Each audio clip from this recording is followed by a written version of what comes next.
right, so we're diving into something pretty unique today. Uh, Luka Doncic's return to Dallas, after that whole trade situation. Yeah, it's a fascinating one for sure. We've got a bunch of reports and commentary, Yeah. you know, focusing specifically on this game.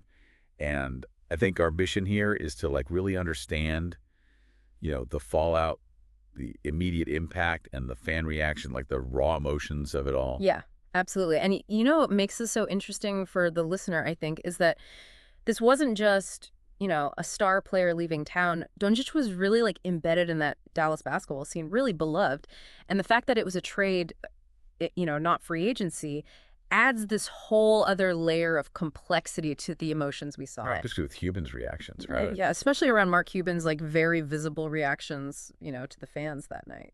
Okay, so let's set the stage a little bit. But this trade happened about 2 months before this game we're talking about. And it really did seem to come out of nowhere. It did.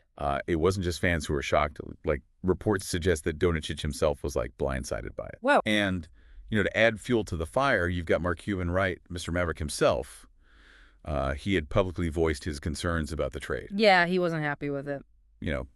The return package that Nico Harrison, the GM, got, and that definitely, I think, added to this kind of charged atmosphere going into this game. Oh, absolutely. And when Doncic stepped back onto that court in Dallas, you could like feel the tension, right? Oh, yeah. I mean, the Mavericks, they put together this fan tribute, this video montage, showing all his big plays, his, personality, all those moments of pure joy that he brought to the team.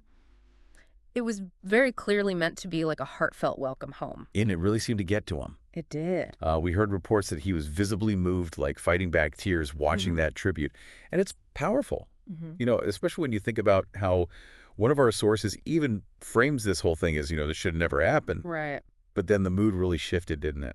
It did. As the game went on, a lot of those Mavericks fans made their feelings about the trade like crystal clear. The chants started. Fire Nico, aimed right at the general manager, Nico Harrison. Yeah, this was not just like quiet grumbling. Right? It flew loud and clear. This is a full-on, vocal expression of their anger. His pleasure. Yeah. Yeah. And this is where Cuban's presence becomes so interesting, right? Totally. Because he's there in the arena, and when those Fire Nico chants erupt, he reportedly like buries his face in his hands, shaking his head, and later people describe his expression as just dour.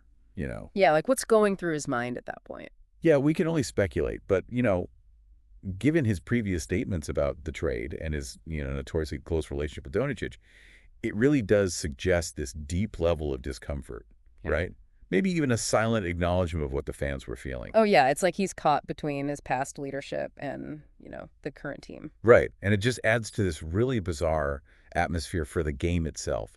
Because you've got Mavericks fans cheering for Luka Doncic. I'm Lakers. Right. Every time he makes this great play, every time he scores, the home arena is erupting. Except, those plays are leading to the Lakers defeating the Mavericks. Right. Which they did at 112-97. Right. It's like the crowd is simultaneously celebrating their former star and watching their current team lose. It's wild. And the thing that really stands out to me is the depth of that lingering affection for Doncic. And reports mentioned tons of fans wearing Lakers jerseys with his number 77. Some even, paired them with cowboy hats. Yeah, still repping Dallas. Yeah, it's like they're saying we still love this guy. Yeah, it really shows you the powerful connection that remained, even though he's on a rival team. Totally. And then you have this interesting comment from Mavericks coach Jason Kidd, who apparently compared the trade to the Babe Ruth trade. Okay. Now, on the surface, you could say, okay, maybe they're, making a tough decision for the long-term gain. Right. But one of our sources immediately pushes back on that, saying that that narrative only works because the Yankees, went on to become a dynasty. They had all that success. Right. The implication is that the Mavericks, well, at least so far, aren't looking like the Yankees in this scenario. Yeah, not quite the same. So the article we're looking at offers a very blunt assessment of the trade. Right. Calling it incomprehensible. Harsh. Yeah. A terrible basketball decision and a costly business decision. Yeah. And when you look at Doncic's performance in that game, he had 45 points, 8 rebounds, 6 assists, and 4 steals. It's hard to disagree from a purely basketball perspective. Hard to argue with those numbers. Right. He was dominant. And he even said himself that he was surprised he was able to play that well, given, all the emotions of the night. Wow. Yeah, that's a lot to process. The argument the source is making is that trading a young superstar like Doncic, just carries immense risk. Sure. The potential downsides are huge. And the article even highlights the Mavericks' struggles since the trade, talking about injuries, a growing sense of frustration within the team, and the very real possibility of them, falling into the play-in tournament as a 10th seed. Yeah, and then you add Kyrie Irving's ACL tear to the mix. Oh, right. That adds another layer of complexity because, the idea was to pair Doncic with another star to create a championship window. Right. But a serious injury like that could really shorten or even eliminate that window before it really opens. Yeah. It shows how fragile team building can be and how big of a gamble the Mavericks took. So going beyond just the basketball side of things, the article also digs into the deeper meaning of all this for the fan. Right, the emotional side. Right. And they present this idea of an NBA team as a public trust, meaning it doesn't just belong to the owners. Interesting. Yeah, it's this argument that the connection between the fans and the players is what gives a team its meaning, its significance in a community, and that Wednesday night with all those fans supporting Doncic, even though he was on the other teams. It was a powerful statement. Yeah, the article calls it a stark reminder of that connection. And think about the emotional investment from those fans for 7 years, they were told. And they saw firsthand that Luka Doncic was the future of the Mavericks they bought into, that they celebrated the highs, they probably endured the lows with the belief that he would lead them to something special, and then that future is just gone. Yeah, it's a tough pill to swallow.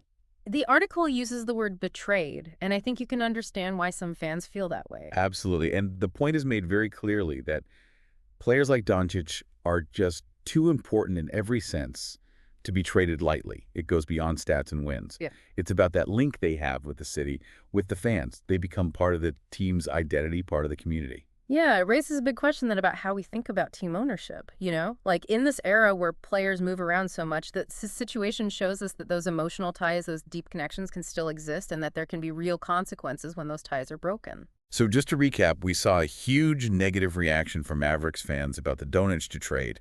The fire Nico chants were intense. Mark Cuban's reaction adds to the mystery, especially with how he felt about the trade before.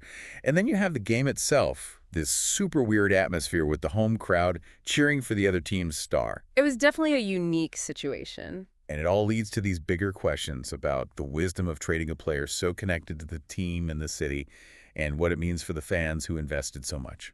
Absolutely, and I think it makes you think about the bigger picture of professional sports today. What does this event tell us about the relationships between teams, star players, and the fans who are so invested?